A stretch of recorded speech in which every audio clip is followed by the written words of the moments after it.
আলহামদুলিল্লাহ, আমাদের ভালো রাখেন কে? মাঝে মাঝে আমাদেরকে অসুস্থতা দিয়ে, বালা মুসিবত দিয়ে পরীক্ষা করেন কে? আল্লাহ। সব সময় আল্লাহর শুকরিয়া আদায় করব। আল্লাহ কোরআনে বলছেন, লা ইন শাকারতুম লা আযীদান্নাকুম ওয়া লা ইন কাফারতুম ইন্না আযাবি লাশাদীদ। আমার নিয়ামতের শুকরিয়া আদায় করো বান্দা, আমি তোমাদের নিয়ামতকে বাড়াই দিব। যদি নিয়ামতের শুকরিয়া আদায় না করো, তোমাদের কাছ থেকে এই নিয়ামত ছিনিয়ে নিব, শক্ত আযাবে তোমাদেরকে নিক্ষেপ করব। তো আল্লাহ রাব্বুল আলামিন আমাদেরকে অনেক নিয়ামত দিয়েছেন, যে নিয়ামতের বর্ণনা করে শেষ করা যাবে না। এত নিয়ামত আল্লাহ দান করেছেন।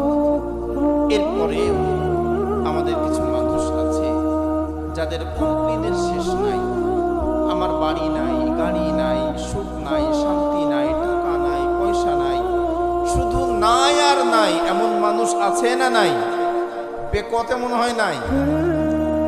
আচ্ছা, আপনার যদি কখনো এমন মনে হয় যে আমি মনে হয় সবচেয়ে অসুখী, আমি মনে হয় সবচেয়ে গরিব, আমি মনে হয় সবচেয়ে অসুস্থ, তাহলে কক্সবাজার বা চট্টগ্রাম যে আপনাদের হসপিটাল আছে,